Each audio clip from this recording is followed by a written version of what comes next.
حضرت مرزا مظہر جانے جانا فرماتے ہیں کہ بارش ہوئی تھی تازی تازی، دلی میں تازی تازی بارش ہوئی تھی. ایک بابا لکڑی کے جوتے پہنے کھڑا ہوں، اللہ اللہ اللہ، اسی کسے دے کچھ بھی نہیں لگ دے، نہ کوئی ساڈا دردی. بابا مست ہو کے جا رہا، اللہ اللہ کرتا جا رہا. ایک طوائف اپنے کوٹھے سے اتر کے تو سیڑھیوں پہ بیٹھی تھی، ساتھ اس کا یار بھی بیٹھا تھا. بابا اپنی مستی میں جا رہا، تو بابا جی کے پیروں سے کچھ مٹی اڑی تو اس عورت کے کپڑوں پہ پڑ گئی. پرواہ نہیں، بزرگ گزر رہے. وہ یار اس کا دوڑا ہوا آیا، اس نے آ کے تھپڑ مارا. کا خیال نہیں سارے اس کے کپڑے آلودہ کر دیے، تو کدھر تیرا دماغ نہیں ٹھیک؟ بابے نے نظر اٹھائی، کہا بیٹے میں نے دیکھا نہیں، چل اللہ تیرا بھلا کرے، تو نے بدلہ لے لیا. بابا جی چپ کر کے وَإِذَا خَاطَبَهُمُ الْجَاهِلُونَ قَالُوا السَّلَامَ، چپ کر کے گزر گئے. ٹھنڈ کا موسم تھا، بارش تازہ ہوئی تھی، حلوائی دودھ کاڑ رہا تھا. اس نے بٹھایا بابا جی کو پھٹے پہ، پیالہ پکڑا، دوڑ کے آگے بڑھا. بزرگ آ گئے، آئیے بیٹھیے. دودھ کا گرم گرم پیالہ شکر ڈال کے دیا. بابا جی نے دودھ پیا، پھر نظر جھکی، پھر رنگ بدلا. کہنے لگے مالک تو کتنا بے نیاز ہے، کہیں تھپڑ مرواتا ہے، کہیں دودھ پلاتا ہے. تیری بے نیازی ہے نا، ادھر تھپڑ مروایا، یہاں دودھ پلایا، تو ہی جانتا ہے تیرے رنگ کیا ہے. ابھی بابا وہیں بیٹھا تھا، دوڑے آئے پیچھے سے لوگ، شور ہوا. بابے کو دبوچ کے وہاں لے گئے جہاں اس نوجوان نے تھپڑ مارا تھا. کہا تو اللہ کا بندہ ہے، اللہ کے بندے بد دعا تو نہیں دیتے. ہوا کیا؟ کہا تو نے بد دعا دی ہے؟ کہا نہیں دی، بات بتاؤ. کہنے لگے اس نے تجھے تھپڑ مارا ہے، چھت پہ چڑھا ہے، پیر پھسلا ہے، گردن کے بل گرا ہے، منکا ٹوٹ گیا، مر گیا ہے، تو نے بد دعا دی ہے. بابا جی کہنے لگے یار میں نے تو دوسرا لفظ بھی نہیں کہا، بھلا ہو کہہ کے گزرا ہوں، میں نے نہیں بد دعا دی. کہا تو نے دی ہے تبھی تو مر گیا. کہا نہیں دی. کہا بابا تو بزرگ آدمی ہے، سچ بول. تو بابا جی کہنے لگے سچ سنو. پھر میں آ رہا تھا، میرے پیروں سے مٹی اڑی، اس کے یار کے کپڑوں پہ پڑی، اسے برا لگا، اس نے مجھے مارا. جب اس نے مجھے مارا تو میں کوئی لاوارث تو نہیں تھا، جب اس نے مجھے مارا تو میں کوئی لاوارث تو نہیں تھا. مجھے دشمنوں نہ چھیڑو، میرا ہے کوئی جہاں میں ابھی پکار لوں گا، نہیں دور ہے مدینہ. اس نے مجھے مارا تو میں کوئی لاوارث تھا کہ میرا بدلہ کوئی نہ لیتا. اس نے مجھے مارا ہے تو میرے یار کو برا لگا تو اس نے اسے مار دیا ہے، میری تو غلطی کوئی نہیں. یاروں کا جھگڑا ہے، یہ تو دوستوں کا جھگڑا ہے، یہ تو یاروں کا جھگڑا ہے، کوئی غلطی نہیں میری، کوئی غلطی نہیں. خش خش جنہ قدر نہیں میرا، اے میرے صاحب نو وڈیاں، میں تے گلیاں دا روڑا کوڑا، میں گلیاں دا روڑا کوڑا. میں نو محل چڑھایا ہے سائیاں، میں نو محل چڑھایا ہے سائیاں. فرمایا اس نے مجھے لاوارث سمجھا تھا کہ تھپڑ مار کے گزر جائے، میرا کوئی پوچھے گا ہی نہیں. میرے رسول پاک علیہ السلام کے بارے میں رب فرماتا ہے ابھی میں تو تیرے ہوتے ہوئے کافر کو سزا نہیں دیتا کہ تو موجود ہے. یاد رکھیں حضرت فضیل بن عیاض فرماتے ہیں ایک جوان تھا، مسجد میں آیا، لوگوں سے کہنے لگا روٹی کھلاؤ. کسی نے توجہ نہ کی. اس نے کہا میں رب بتانے والا ہوں، میری طرف دیکھو تو صحیح. کسی شخص نے خیال ہی نہ کیا. پھر اس نے کہا یار تھوڑا سوچو. نمازیوں سے کہا، اہل علاقہ سے کہا، انہوں نے کہا تیری طرح کے بڑے درویش دیکھیں. مسجد کے محراب میں وہ رب کریم کا بندہ انتقال کر گیا. جب فوت ہو گیا نا، لوگوں کا مزاج ہے، بیمار کو دوائی نہیں دیتے، جنازے پہ وقت پہ پہنچ جاتے. جب کوئی گر رہا ہوتا ہے تو سہارا کوئی نہیں دیتا، جب کوئی گر جاتا ہے، ٹانگ ٹوٹ جاتی ہے تو تیمارداری کو زمانہ پہنچ جاتا ہے. اور بزرگ وہ نوجوان اللہ کا نیک بندہ مسجد کے محراب میں فوت ہو گیا. حضرت فضیل ابن عیاض کہتے ہیں امام صاحب نے اعلان کیا چندہ دو، کوئی لاوارث فوت ہو گیا، کفن دینا. چندہ کٹھا ہوا، کفن خریدا، جنازہ پڑا. عشاء کے بعد دفن کر کے آئے. فجر کی نماز کے لیے جب امام اور مؤذن مسجد میں آئے تو چیخیں مارنے لگے، تڑپنے لگے. دور دور تک آوازیں پھیل گئی، دنیا دوڑی آئی. کیا ہوا؟ کہنے لگے وہ جو تم نے کفن پہنایا تھا وہ یہاں پڑا ہوا ہے، اور دیکھو کفن پہ تحریر لکھی ہے. تحریر کیا ہے؟ عرش کے مالک نے فرمایا میرے دوست نے روٹی مانگی تم نے دی نہیں، اس نے تمہیں میرے قریب کرنے کے لیے اپنی طرف توجہ کرائی، تم نے کی نہیں. اور میرا یار تمہارے کفن کا محتاج تھا، سنبھال کے رکھو اپنا کفن، میں نے اسے جنت کا لباس عطا فرما دیا، سنبھال کے رکھو. یہ کوئی لاوارثوں کا ٹولہ ہے؟ یاد رکھیں جو وارث والے ہیں، وارث والے ان کا رنگ اور ہے، جو ماننے والے ہیں ان کا مزاج اور ہے۔ اپنی زندگی لوارثوں کی طرح نہیں گزارے، تھوڑا سا ادھر گیا تھا تو پھر تھوڑا سا ادھر گیا تھا تو تھوڑا سا، یہ کیا بات ہوئی، یہ کیا بات ہوئی؟ اپنے آپ کو، اپنی نسبت کو، اپنے عقیدے کو مضبوط رکھیں۔ 1 انچ کے لیے اعلیٰ حضرت فاضل بریلوی رحمت اللہ علیہ کے مکان کی دیوار گر گئی، ایک کونا مکان کا، آپ جانتے ہیں پرانی دیواریں چھوٹی ہوتی تھی اور بارشوں میں اکثر گھروں کی دیواریں گری ہوئی ہوتی تھی، ایک سائیڈ کی دیوار گر گئی تو اس کونے میں ہندوؤں کا گھر تھا۔ اب مستری صاحب رات کو آئے، ان سے بات ہوئی تو کہنے لگے سویرے کام شروع کروں گا۔ کہا 1-2 صاحب نے کہ ہندوؤں کا گھر ساتھ ہے اور وہ دشمن بھی بڑے زیادہ ہیں، تو رات کو ہی ہو جائے۔ کہنے لگا جی نہیں، میری مجبوری ہے، مزدور کہاں سے لاؤں گا، بڑے معاملات ہیں، سویرے شروع ہوگی۔ اب رات کو مولانا ظفر الدین بہاری علیہ رحمہ کہتے ہیں بچے مدرسے کے، باقی سارے لوگ، سب کو جمع کیا گیا، چونکہ اس طرف سے تھوڑا خطرہ تھا ہندوؤں کی جانب سے۔ کہا جناب یہ بڑے دشمن ہیں اسلام کے، تو اس طرح کرو کہ 2-3 بچوں کی ڈیوٹی لگائیں یا کچھ لوگوں کی یہاں رات کو پہرا دیا جائے۔ ٹھنڈ بھی بڑی زیادہ تھی، کھڑا ہونا بھی مشکل تھا۔ اعلیٰ حضرت رحمت اللہ علیہ عشاء کی نماز کے بعد جلدی حجرہ خاص میں تشریف لے جاتے تھے۔ اس رات جب دیکھا نا باہر شور ہو رہا ہے تو اسی طرح سر پہ ایک رومال لپیٹا تو باہر آ گئے، کہنے لگے کیا شور ہے؟ کہا حضور سردی ذرا زیادہ ہے تو یہاں کسی کی ڈیوٹی لگانی ہے پہرے کی۔ 2 منٹ خاموش رہے، پھر فرمانے لگے کوئی ضرورت نہیں، جاؤ سو جاؤ سارے جا کے، کوئی ضرورت نہیں، جاؤ اپنے اپنے گھروں کو، کوئی حاجت نہیں، پہنچ جاؤ۔ کہا حضور مہربانی کرے، وہ طے ہونے لگا تھا۔ فرمایا میری وجہ سے کیوں کوئی ساری رات بیدار رہے، جاؤ تمہیں کہا نا آرام کرو۔ لوگ سو گئے۔ صبح فجر کی نماز پڑھ کے اعلیٰ حضرت رحمت اللہ تعالی علیہ جب سیڑھیاں اتر رہے تھے رضا مسجد کی، تو وہ جس ہندو کی جانب سے زیادہ خطرہ تھا وہ سیڑھیوں پہ بیٹھا تھا، مسجد کی سیڑھیوں پہ۔ سب لوگوں کی توجہ ہو گئی، کہنے لگا مولانا میں کلمہ پڑھنے آیا ہوں، مجھے کلمہ پڑھا کے مسلمان کر دو، میں کلمہ پڑھنے آیا ہوں، مسلمان کریں۔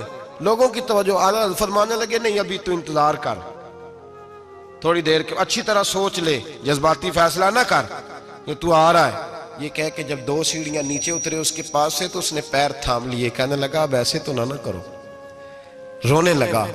اعلیٰ حضرت رحمت اللہ نے کلمہ پڑھایا، کچھ باتوں کی نصیحت فرمائی، تشریف لے گئے۔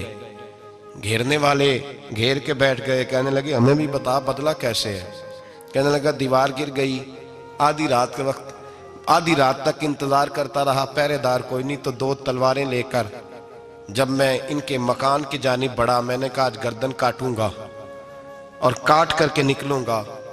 کہتا ہے جب میں قریب آیا تو 2 شیر کھڑے تھے، اوپر سے پلٹ کے آیا تو پھر کھڑے تھے، ادھر سے پلٹ کے آیا تو پھر کھڑے تھے۔ فرماتے ہیں میں 2 گھنٹے کے بعد آیا تو پھر پلٹ کے کھڑے تھے، میں پھر 1 گھنٹے کے بعد آیا، سحری کا وقت ہو گیا تو پھر پلٹ کے کھڑے تھے، اب میں ڈر کے بھاگا۔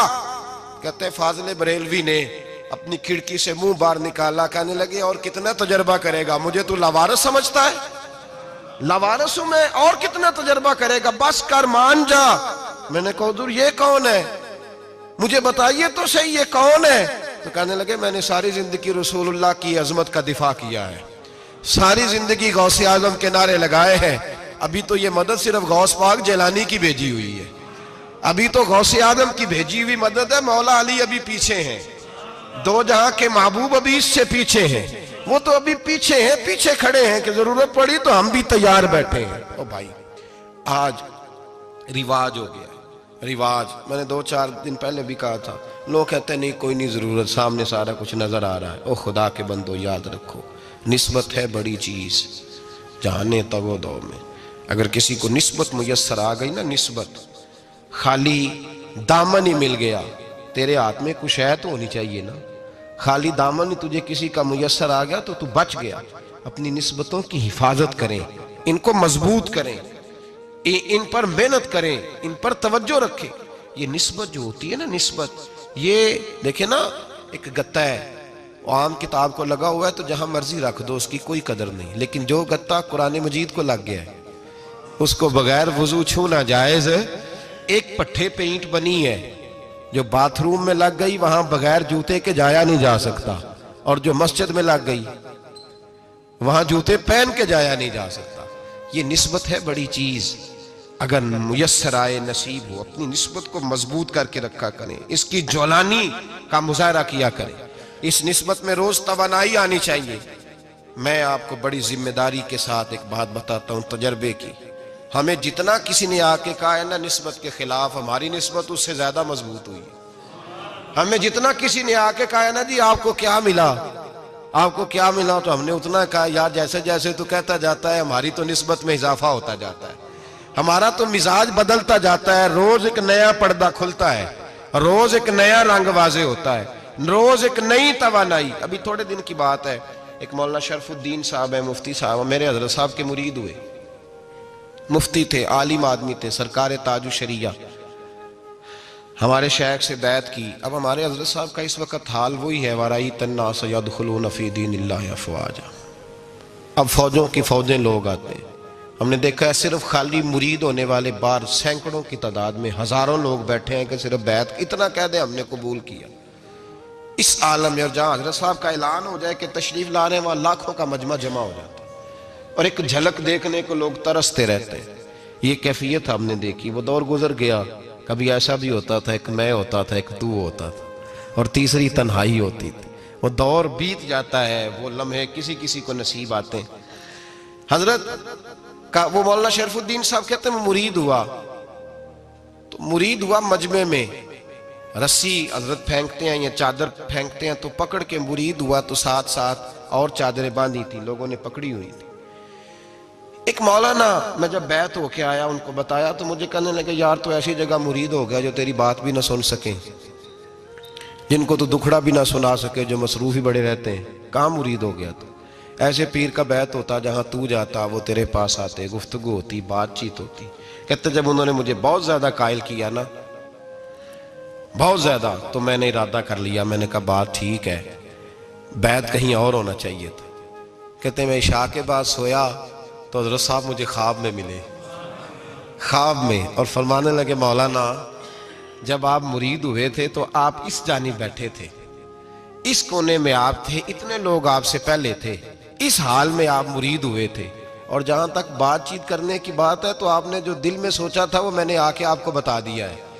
پھر بھی بڑی ضرورت ہو تو میرے صاحبزادے کا نمبر لے لیں اور فون کر لیا کریں, بات ہو جایا کرے گی. کہتے ہیں یہ ابھی بات ہو ہی رہی تھی کہ میرے دروازے پہ دستک ہوئی تو میری آنکھ کھل گئی.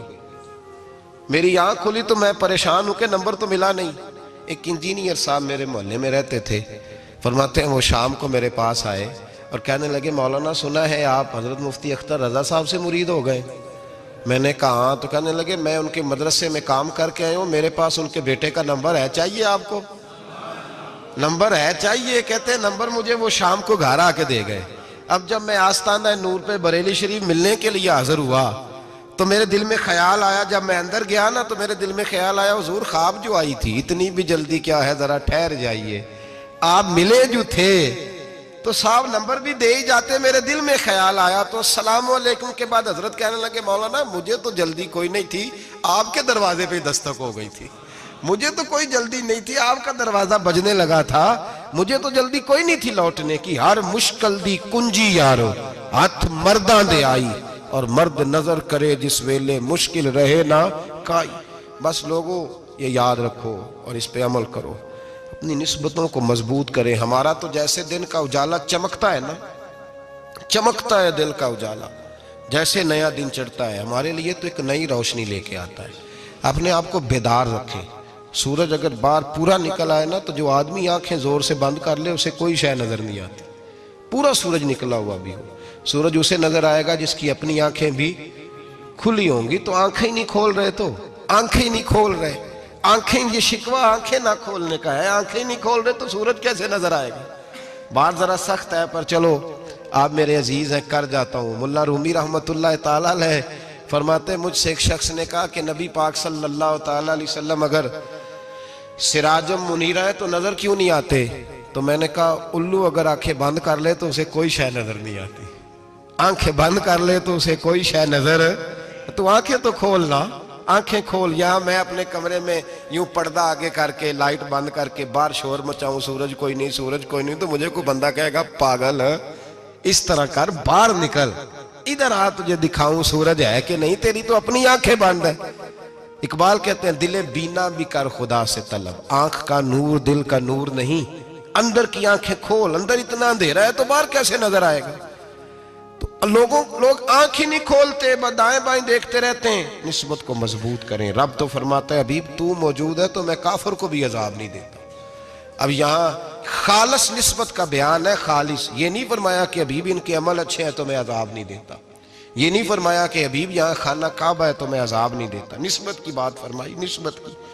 یہ نہیں فرمایا کہ حبیب یہاں روز طواف ہوتا ہے تو عذاب نہیں دیتا، یہاں تلاوت ہوتی ہے تو فرمایا حبیب تو ہے اس لیے میں انہیں عذاب۔ مدینے میں کبھی زلزلہ نہیں آیا، پتہ ہے آپ کو؟ اس لیے نہیں آیا کہ وہاں میرے مصطفیٰ کا گنبد خضرا ہے۔ کوئی فصل وہ بیجتے نہیں، کوئی فصل بوتے نہیں، وہ کوئی فصل بھی، لیکن دنیا کی ہر شے آپ کو مدینے میں ملتی ہے۔ جو سب سے اچھا پھل کھانا چاہے اسے مدینے میں جا کے ملتا ہے، اس لیے کہ وہاں گنبد خضرا کی ہریالی موجود ہے۔ دنیا کی ہر نعمت ملتی ہے اس لیے کہ گنبد خضرا جو موجود ہے۔ تو بھائی یہ نسبتوں کی بہار ہے، نسبتوں کی۔ پرانی امتوں میں جب کوئی گناہ کرتا تھا تو دروازے پہ لکھا ہوتا تھا سویرے، میرے حبیب نے دعا فرمائی مولا یہ میرے ہیں انہیں رسوا نہ کرنا، اے اللہ میرے ہیں انہیں رسوا نہ کرنا۔ تو میرے بھائی سن لو اور یاد رکھ لو، لاکھوں پاپ بھی لوگ کر کے آئیں، سویرے منہ دھو کے نکل آئیں تو عرش کا مالک رسوا نہیں کرتا، بلکہ کہتا ہے تو میرے دامن میں چھپ جا، اندر جا کے جہاں گناہ کیا ہے وہاں جا کے دل سے سچی توبہ کر لے، میں قیامت میں بھی کسی کو نہیں بتاؤں گا کہ تو نے گناہ کیا ہے۔ تو برکت کس کی ہے؟ رسول پاک کی۔ یہ برکت کس کی ہے؟ حبیب دو عالم کی صلی اللہ۔ غلامی کا رشتہ مضبوط کریں، غلامی کا، وارث والے بنے، لوارث نہ بنے۔ لوارثوں جیسی زندگی نہ گزارے، جہاں مرضی چلے گئے، جہاں مرضی چھٹیاں کار ہے، جتنے مرضی ٹائم بتائے، جو مرضی طبیعت میں آیا کرتے پھرے، پتہ ہی کوئی نہیں، حال ہی کوئی نہیں، یہ کوئی کیفیت نہیں ہے کوئی بھی۔ مجھے ایک صاحب کہنے لگے کہ ایک پیر بھائی پوچھ رہا تھا حضرت صاحب کا حال کیا ہے، میں نے آج کے بعد اس نے تجھ سے پوچھا تو بالکل نہ بتانا۔ وہ کیسا بیٹا ہے، وہ کیسا بیٹا ہے جو پڑوسیوں سے دائیں بائیں لوگوں سے حال پوچھتا ہے، اسے پتہ ہی نہیں، اسے خبر ہی نہیں، اسے تو لمحے لمحے کی خبر ہونی چاہیے، اسے تو منٹ منٹ کا پتہ ہونا چاہیے تھا۔ وہ اس نے کس طرح کی نسبت رکھی ہوئی ہے جس کو ہم سایوں سے پوچھنے پڑتا ہے ذرا پتہ کر کے بتانا حال کیا ہے۔ تو کدھر تھا بھائی، اتنی دیر ہو گئی، تو نے حال بھی کسی اور سے پتہ کرانا ہے؟ میں نے کہا اس کو کہنا آج کے بعد حال پوچھنا ہوا تو خط لکھے، میں بھی جواب لکھ دوں گا، بات ختم ہو گئی۔ جب دور دور جو رہنا ہے تو ٹھیک ہے، پھر اس طرح نہ تو خدا ہے نہ میرا عشق فرشتوں جیسا، دونوں انسان ہیں تو پھر کیوں اتنے حجابوں میں ملے؟ اور اس نے کہا تھا اب کہ ہم بچھڑے تو شاید کبھی خوابوں میں ملے، جیسے سوکھے ہوئے پھول کتابوں میں ملے۔ ایسا کام نہ کریں کہ وہ انداز ہی بدل جائے، اپنے آپ کو، اپنی نسبتوں کو مضبوط کریں۔ اللہ تبارک و تعالیٰ سے دعا اور التجا ہے کہ اللہ کریم ہمیں نسبتوں کی مضبوطی عطا فرمائے، اور اللہ تبارک و تعالیٰ ہمیں یہ توفیق دے کہ ہم سمجھ جائیں اس بات کو کہ اصل بات ہے کیا، اور اصل کی مضبوطی کتنی ضروری ہے، اصل تک پہنچنا کتنا ضروری ہے۔ اور یہ بھی یاد رکھیں، اماں جب ناراض ہوتی ہے نا، جب اماں ناراض ہوتی ہے تو کہتی ہے بس نکل جاتا، فٹافٹ نکل جاتا، دوڑ جا، کوئی تعلق نہیں۔ ابا بھی کہتا ہے آج آیا تو ٹانگیں توڑ دوں گا، حال ہی کوئی نہیں۔ اور وہی بیٹا جا کے 2 منٹ پیروں میں بیٹھتا ہے، کہتا ہے اماں تجھے پتہ ہی نہیں میں کتنی ٹینشن میں تھا۔ تو وہی اماں باہر نکل کے پہلے بڑھ کے مار رہی ہوتی ہے حد کر دوں گی، پھر وہی اماں کہتی ہے بڑا پریشان ہے بیچارہ۔ یہ کیفیت ہے، اپنے آپ کو صحیح کریں، اپنی نسبتوں کو مضبوط کریں، احکامات پہ عمل کریں، محبوب کی غلامی تگڑی کریں۔ یہ جو سستیاں ہیں، کوتاہیاں ہیں، ان کو دور کریں۔ زندگی کا لطف آتا ہی تب ہے جب آپ پورے طور پر اپنے آپ کو چاقو چوبند کرتے ہیں۔ اگر تھوڑا کر لیا، تھوڑا چھوڑ دیا، 1 پڑھ لی، 3 رہ گئیں، 3 پڑھ لیں، 2 رہ گئیں، یہ لطف نہیں ہے، یہ ذائقہ نہیں ہے۔ اپنے آپ کو مضبوط کریں اور پورا مضبوط کریں، پوری اپنے اندر جو ہے وہ جولانی نسبت کی پیدا کریں۔ بس یہ دعا کریں اللہ جب تک زندہ رکھے غلامی میں رکھے، اور مارے تو غلاموں جیسی موت عطا فرمائے۔